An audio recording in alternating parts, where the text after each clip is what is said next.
Surely it is God who saves me. I will trust in him and not be afraid.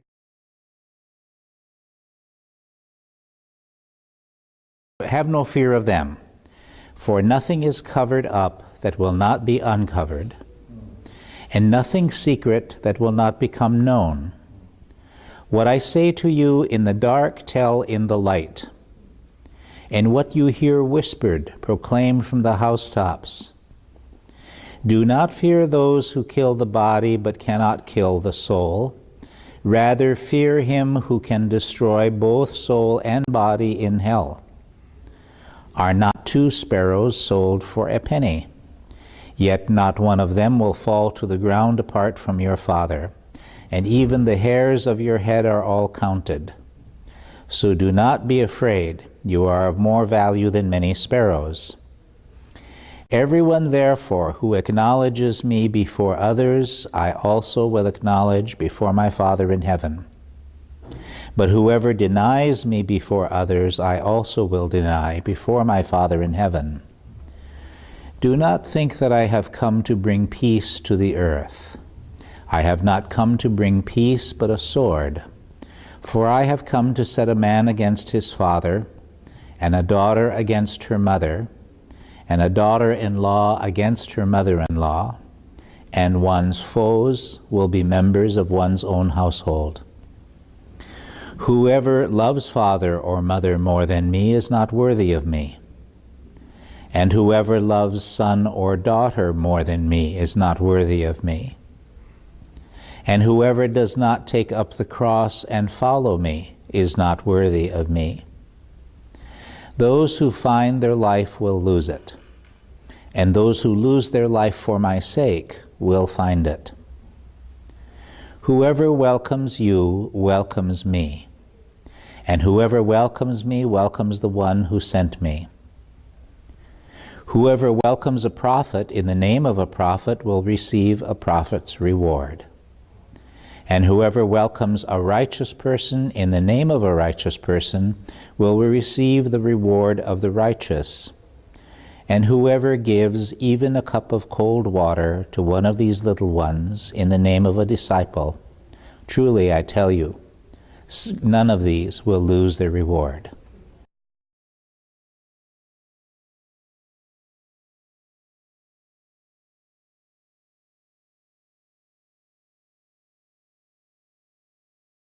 Omitakayepi ampetukile chantewa shtea pechi uzapelo. Nawamblia wakita mielo. Relatives and kinsfolk, with a good heart I shake your hand.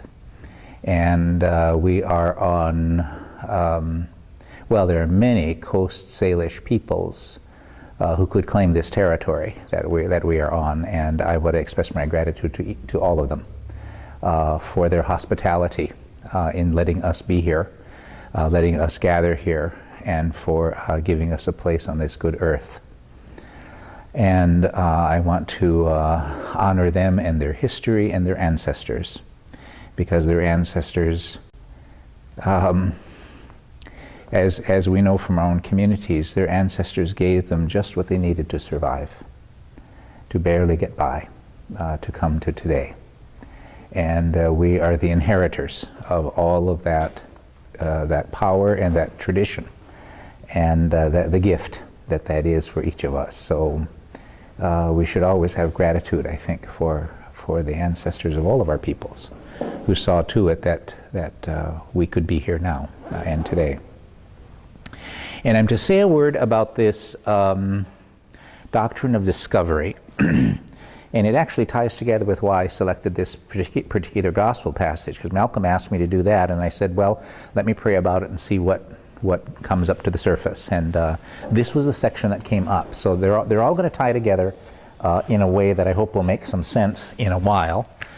And I have one piece of time this morning to kind of talk at you to set the stage.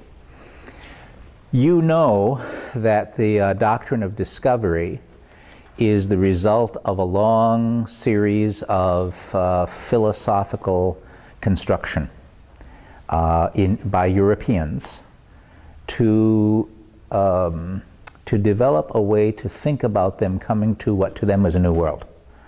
And of course we know it isn't a new world, it is as old as any place else.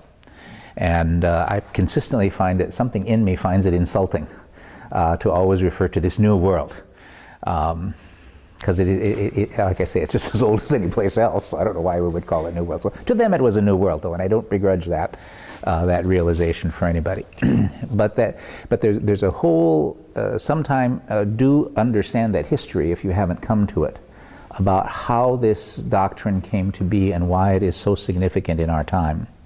It goes way back to a discussion that was proposed to the Pope when the Portuguese and the Spaniards were arguing over whether or not the new peoples that they had encountered in the Americas had souls.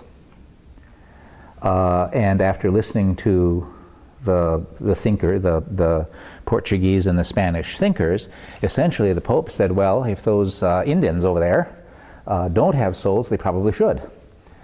He doesn't even answer clearly. But this whole doctrine of discovery then comes from papal edicts. It ties into the Magna Carta and essentially says if land is not owned by European Christians, it's vacant. That's the essential philosophy behind it, and their whole complex way that was arrived at. That piece in the Magna Carta, of course, gets pulled into American law. In the Marshall decision in the 1800s, in the decision from which we get the term dependent domestic nation. What's cited is the Charter, the Magna Carta, and the Doctrine of Discovery. And it is updated from time to time. Most recently, the Supreme Court of Canada in 1990 issued a decision in what's called the Delgamuth case. Delgamuth was a case brought by a member of the Giksan Nation, who are about north central British Columbia. They're inland people along the Skeena River and to the east. And they argued that that was their traditional territory and that their whole feast tradition, as valid as any mass I've ever seen, their whole feast tradition prescribes the fruits of the earth that are entitled to each house. So the fireweed house, which would be raven in some other nations there on the coast, have access to this particular plot of land. They can take fish from here. They can have the food, the berries, and the natural food source that comes from particular places. And all this is laid out in the feast system. And because the coastal people have communal names, you don't have your own name, you have a name that belongs to the community. And when you inherit that name, you also inherit all the privileges that go with that name and all the responsibilities. And that always included the particular income from this part of the water, from this area of land. You could take the deer from there and the berries from there and the salmon from the river at this particular stretch. And so all that's laid out. And so in the Delgamuth case, this was cited as the source for why this land belonged to the Giksan. The Supreme Court of Canada said, and of course the provincial government and governmental authorities came back and said, no, this is empty land because of the Doctrine of Discovery. This is unoccupied land not claimed by European Christians, and therefore it is land, and the laws of Canada do not apply. The Supreme Court said that's not right and has sent it back down to a lower court. Well, it's taken 30 years or something to get this case that far in the first place. So it's going to be a very long time. But west of the Rockies in Canada, there are no treaties yet. The treaties are from Alberta and off to the east, across Canada. Well, coming from the Lakota Nation, of course, we rely a lot on those treaties. But even the whole treaty system acknowledges that the claim that Native people have to land exists before the United States exists. As an entity, as a legal reality, Native nations' ownership of the land exists before. And this goes back, let's see, to the Passamaquoddy case in Maine, when the U.S. government argued that it wasn't obligated to observe that treaty because it wasn't made with the U.S. government, it was made with the Continental Congress that preceded the U.S. government, and the Supreme Court of the United States said no. Because the current U.S. government is the the descendant of the Continental Congress, it's obligated to observe that treaty with the Passamaquoddy, who in fact own 80% of the state of Maine. And of course what brought that into court was that the local Passamaquoddy simply wanted to harvest the timber from a forest. And the state of Maine said, you can't do that, that's our forest. It belongs to the state of Maine. And the Passamaquoddy said, no, it doesn't, it belongs to us. And they said, well, see you in court. And they said, okay. So they went into court. And it took 15 years or so, something like that. But the court said, not only can you harvest the timber from this forest, you own 80% of Maine. Well, then the state of Maine came back and said, can't we negotiate something? And the Passamaquoddy said, yes, we just want to harvest the timber from this forest over here. So the point is, there's lots of contemporary law tied into this philosophical construct, this giant skyscraper in thought that has been developed to give access to the land and to all of the whole lot of spin-offs. The result being that it legitimizes not only the degradation of Native people, it also validates racism. And that's what has affected every one of us. Not one of us, no matter what our race, has escaped racism. Sometimes white people feel like they have to walk on eggshells in order not to say the wrong thing. That's racism. Just like every Native person I've ever met can recall at some point, maybe in childhood, maybe last week, wondering if we really are as good as white people. That's also that legacy of racism. And it's all convoluted for us because it gets tied up in the church. Not in Jesus, but it gets tied up in the church. And it has created a major mess for all of us that we will have to spend a lifetime recovering from. So there is this whole construct there. There's a whole long history, very complicated and very thorough, and we want to understand that. But this last General Convention repudiated that doctrine. Now, not long ago, I was invited to speak to the United Church of Canada's multicultural ministry gathering in Toronto, and we were to speak on Revelations 12, the mythic woman giving birth. And so I talked about Our Lady of Guadalupe, how in fact her appearance, the appearance of Mary in the Americas, when she appears, she has the face of a Native woman. And I have only one plaster statue that I found in Sacramento, done by some local Mexican family, of Our Lady of Guadalupe, and the face is very Indian. It's a very Indian face. Now, if you want a good copy of that, go to bridgebuilding.com.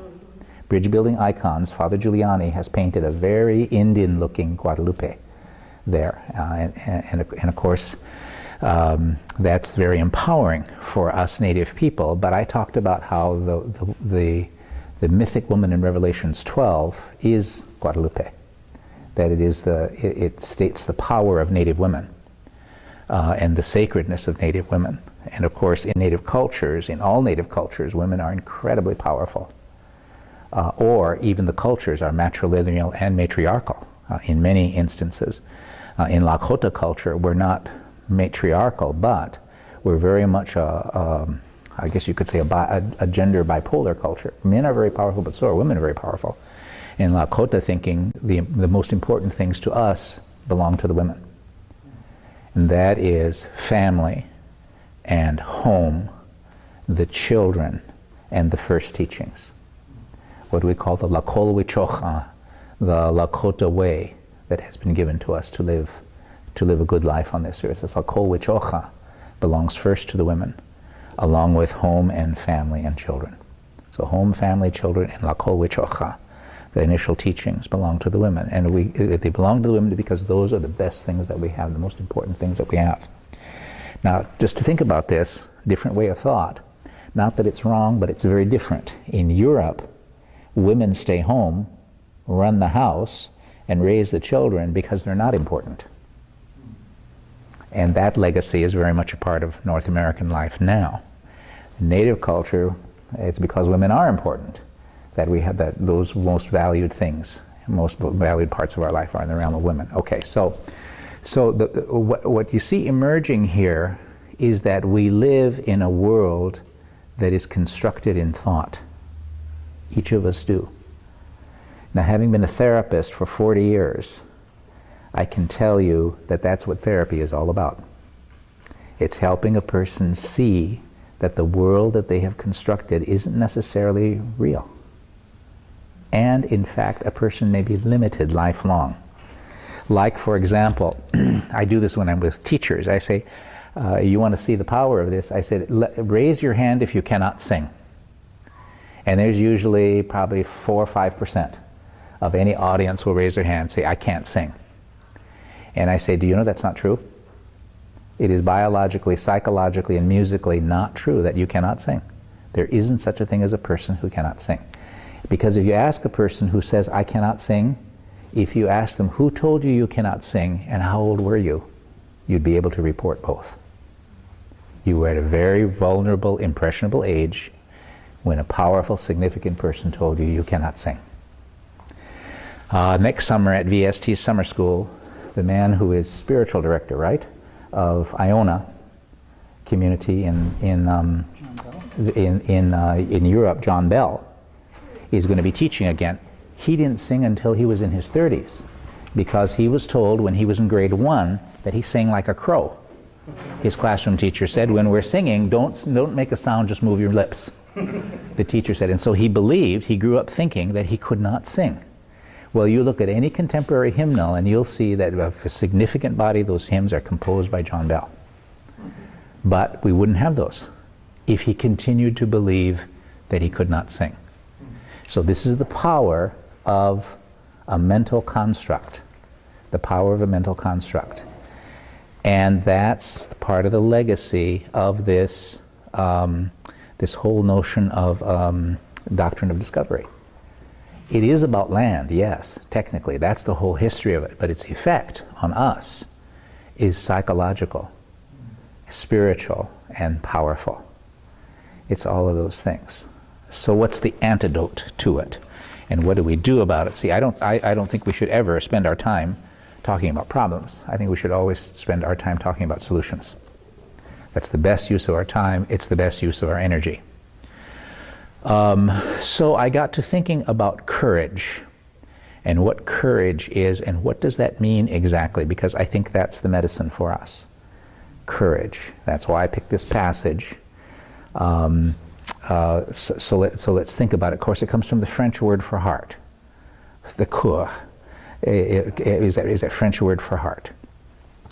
But what's usually the way that's usually defined has something to do with an aggressive kind of bravery, what you might call a Texan's view of courage. Is typically what we mean. There's kind of fury, there's a terribleness, there's a hardihood in it, there's a kind of show-off bravery. Daredevil. That's what we mean usually when we've defined the word courage. So I started to think about Lakota words for courage, and we have that. Wo'ohitika, we would say, for that kind of courage. There is a show-off kind of courage. But another word that we have to talk about courage is wochante tinza, which means someone who is strong from the inside. But that also means courage, to be strong from the inside. Not because you're dramatic, not because you're fierce or I don't know, you know how to shoot a gun or anything like that. Not like that. But it's obviously someone who is centered, as therapists will say, social workers will say, somebody who's centered. They're not influenced by what's on the outside. And of course, we know that minority children in any society center at a much earlier age than children from dominant backgrounds. Native Hawaiians, gay kids, native kids have to have that sense of being controlled from the inside much earlier in their life. And of course, many people never acquire that sense of being controlled from the inside. They're consistently controlled from the inside. Wobalihecha is a person who has energy to do things. It's also a form of courage. The energy to do things, the energy to be industrious, Somebody who's just always doing something useful, not compulsive. So we exclude a lot of clergy right here. We're not talking about the compulsivity of clergy. What we're talking about is a person who's just always doing something. I think of one of my elderly grandmothers.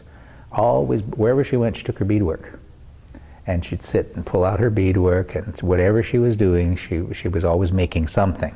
Or if she wasn't beading, she was tying the fringes on a shawl or something like that. Just always doing something profitable and useful. Well, that's the kind of person we would say, wobali ehicha.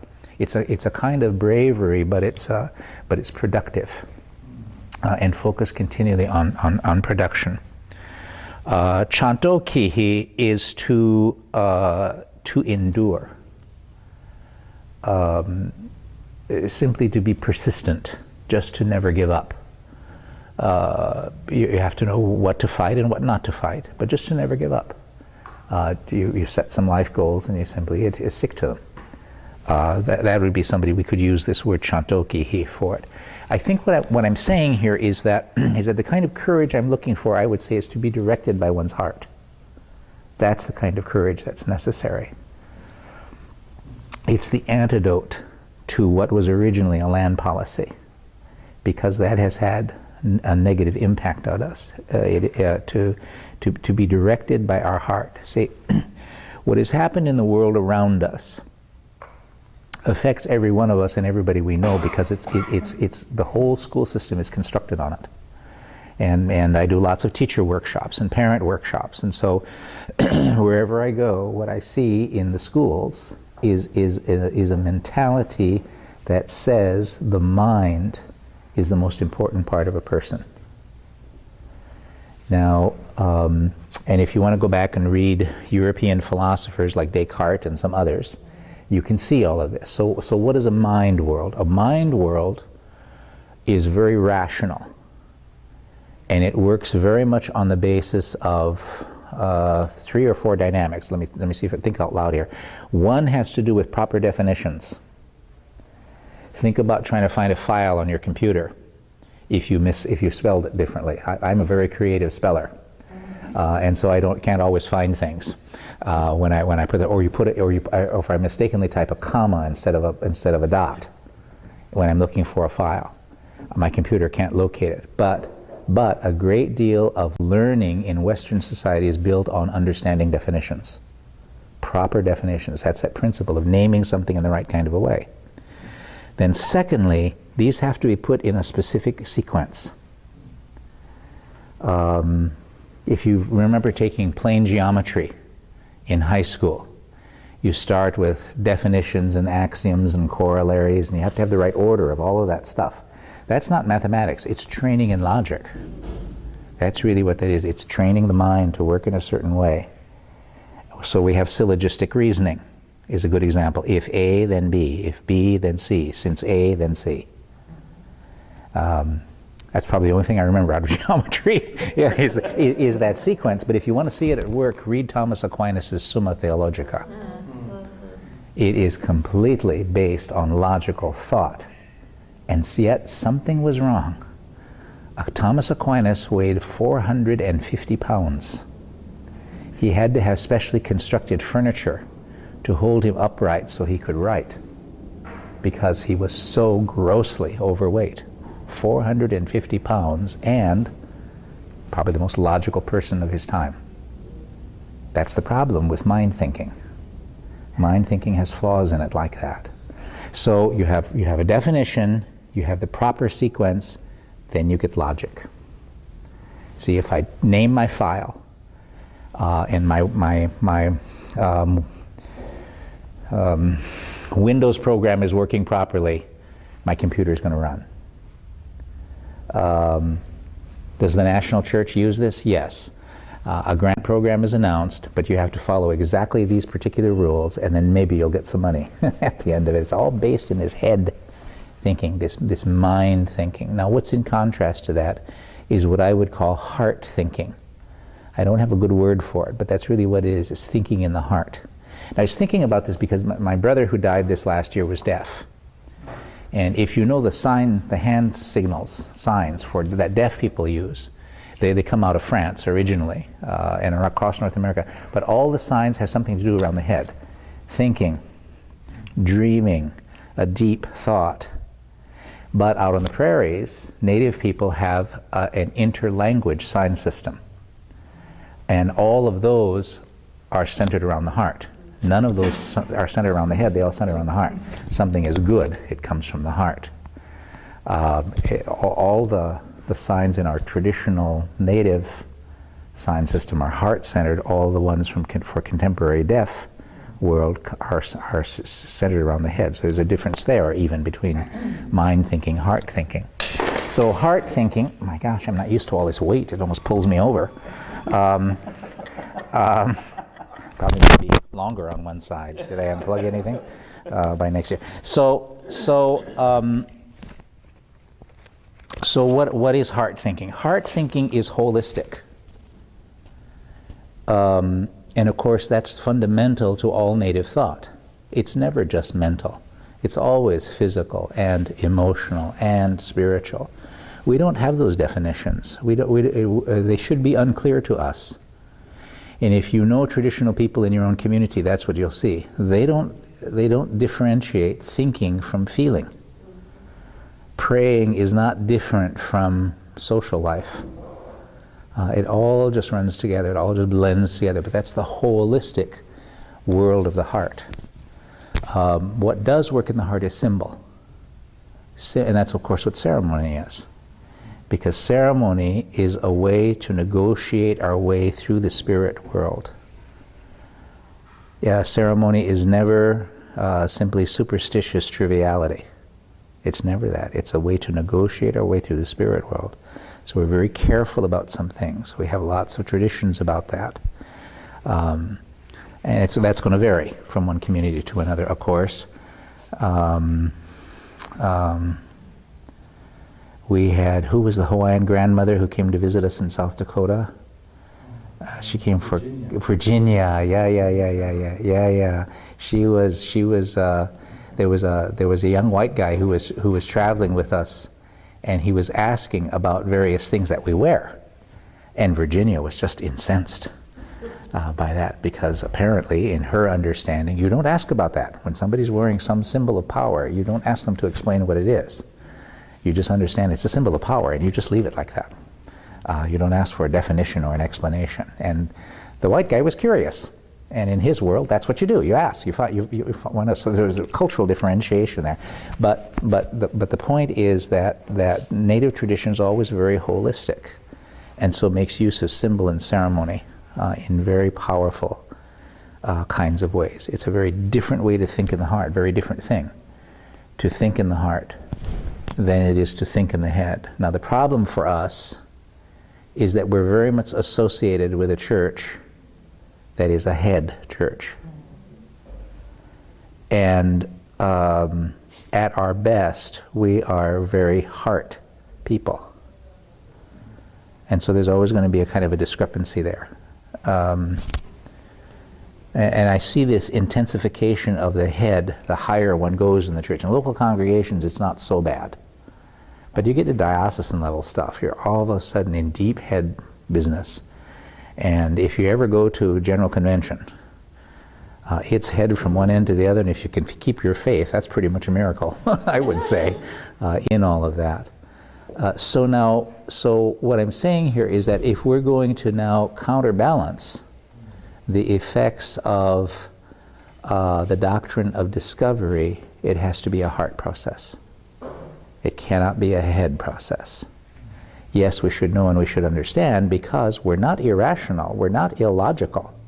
We are logical, but it's a logic that works at a different level, that always has to be personal. It's never just objective. And it always has to be related to our social life and to our emotional well-being. So now when you think about this missionary passage that I had collected for the gospel, sometimes called the missionary discourse, that's why I thought it would be appropriate for the kind of work that you're planning to do here. It's a missionary discourse. That means you have a task You have a mission. You have a job.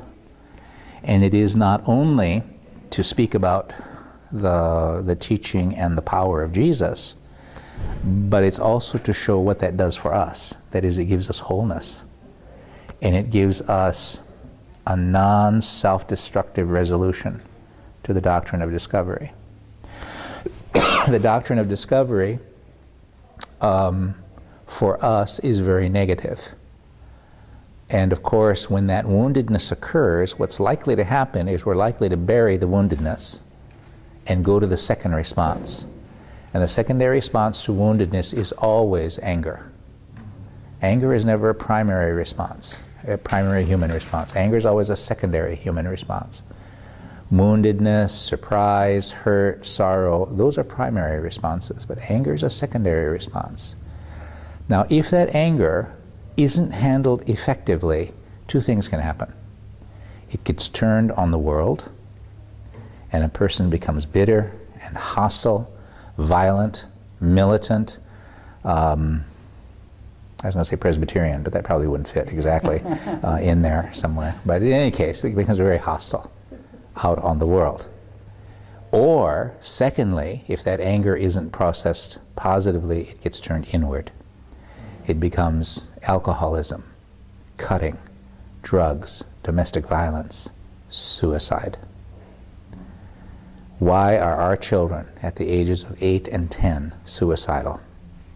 Why do we have toddlers who think about self-destruction at the age of 3? Why is the largest group of homeless people who die from suicide native? Probably under the age of 30. That is that anger handled ineffectively that's been turned inward. If it's not turned inward, it's going to be turned outward.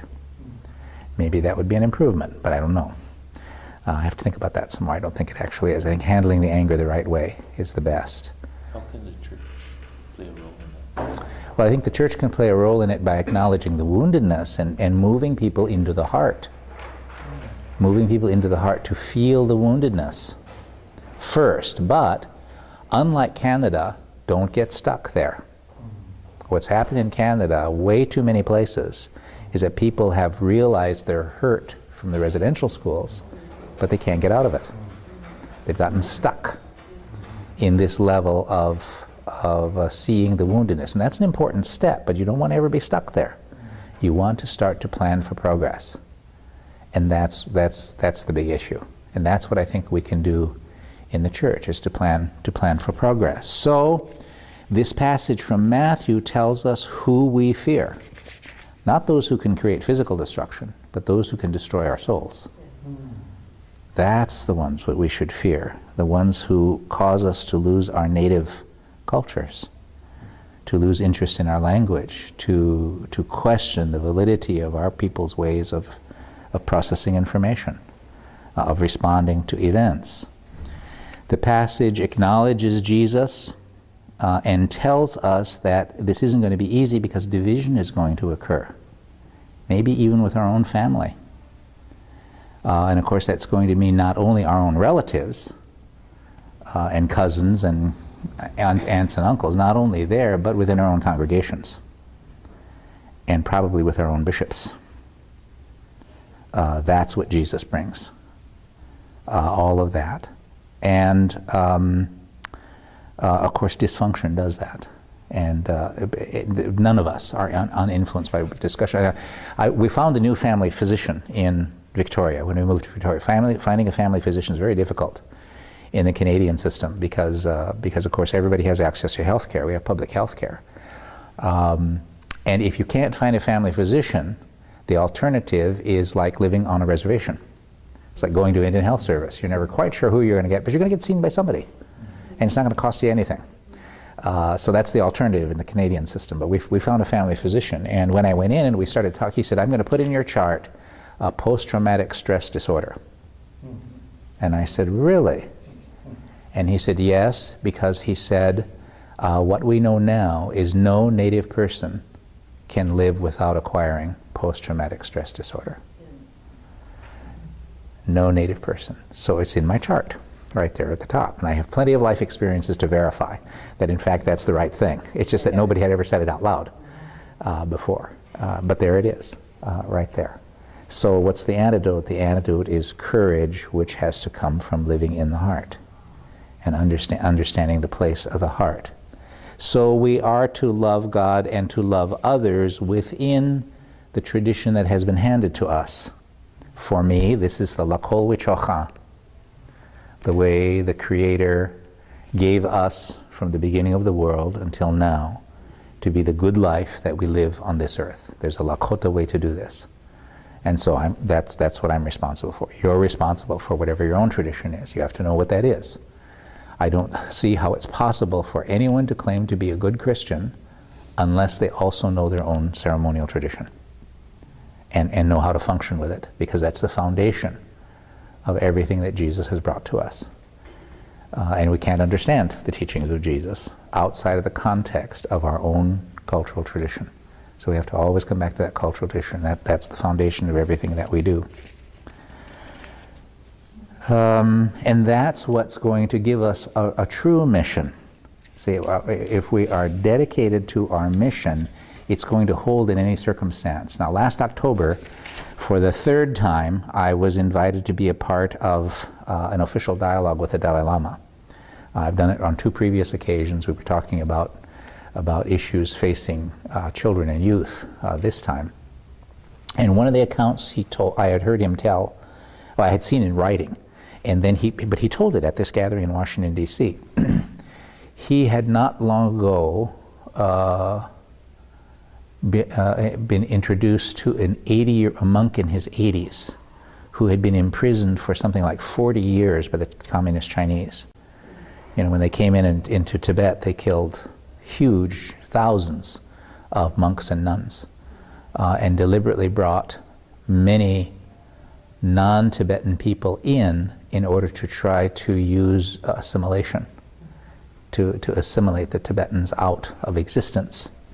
And in all of that, this monk, well, he was a young monk at the time, was arrested and imprisoned. And when he was introduced to the Dalai Lama said to him, "You must have been in very great danger," thinking that with starvation and beatings and this, the killings of so many monks and nuns, he must have been at risk. And the man said, "Yes." He said, "I was at very great danger." He said, "I almost lost my compassion for the Chinese." See, because that's the whole goal of being a Buddhist monk, is to show compassion to all things, including your captors, the communist Chinese. And he'd almost lost it. And he understood that was where he was at greatest risk. Not physical survival, that's only the body. But you have to think about those who can also kill the soul. See, and that's where he was alert, I think, to all of that. So I see as the antidote to the doctrine of discovery this heart living. So how do we do that? Well, I think we find it if we stick to our traditions, and we're going to have an experience of that in a moment here. One of our traditions in all of our communities is some form of what in English we now call a talking circle, where we sit together in a physical arrangement of a circle, and we talk about whatever the issue is. It's what I understand Ho'oponopono to be when there's some kind of a dispute in a Hawaiian family. Everyone sits until it's resolved. You just don't leave. You just keep talking and talking until finally everybody nods. Doesn't mean you like it. It means you're not willing to oppose it. That's all the further forward you have to come. But it's very much a heart process. You can't intellectually come to that point. Well, that's what talking circle is. All recovery groups use some form of talking circle. You just speak what's in your heart. There's a moment to do it and a time to do it. So I thought we should do that with this. At least start this. We'll do one round here. But what we're going to do first is take a moment to reflect. And I'll describe to you a particular circumstance to reflect on. But I don't want you to speak about what you think about this. What I want you to speak about is what visual images and emotions come to the surface. What are those? What do you feel? What do you see? Not what do you think. So don't go to your mind. Go to your feeling and to your visual. And I have been kind of undecided about what image would be the best one, but I want you to think about that moment when a community begins to be overwhelmed by another. Of course, this has happened, and I look through 2 Kings, really, in the Hebrew Scriptures, because that's when the Babylonians come and the Hebrew people are swept away and taken into captivity. So I thought about that as a possibility. I thought about a passage I can hardly read. I cannot read it out loud, from a medicine man in our community in a book entitled The Price of a Gift. This was a man, Joe Eagle Elk, who was a medicine man that my father respected very highly. He'd grown up with Joe and knew about him and knew that Joe had spent most of his young manhood as a drunk. And when he was nearly 60, he sobered up and became an incredibly powerful medicine man. And the reason Joe had spent all those years as a drunk was that he was running from a vision that he had when he was a teenager. And he knew how difficult it would be, and he didn't want to do it. And he knew that the alcohol would put it out temporarily. And so that was what he did. He essentially lost the first half of his life in alcohol. And but, like I say, at the end of his life was a very powerful, respected medicine man. Well, that's also the case with Handsome Lake. From the Iroquois Confederacy, you know, he was a big drunk. And when he was nearly dying of his alcoholism, he saw the visions that propelled the Longhouse gatherings among the Iroquois people to this day. So pick some image from your own community or from the history of Israel or from some other account you know, and think about what that must have been like for your ancestors to see another people overwhelming a native community.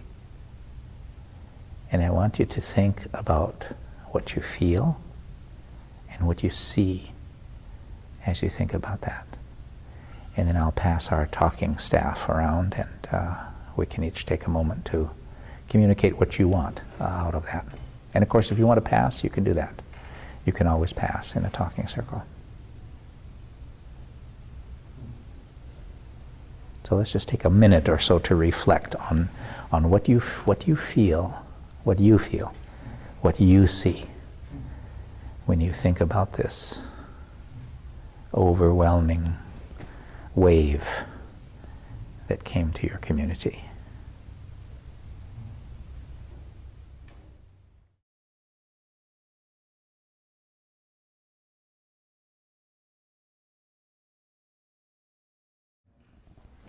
And I think our point here is that in our holistic way of being, when we think about as abstract a legal principle as the Doctrine of Discovery could be, for us it's personal and communal and powerful and present in our own time. Surely it is God who saves me. I will trust in him and not be afraid. For the Lord is my stronghold and my sure defense, and he will be my Savior. Surely it is God who saves me. I will trust in him and not be afraid. For the Lord is my stronghold and my sure defense, and he will be my Savior. Surely it is God who saves me.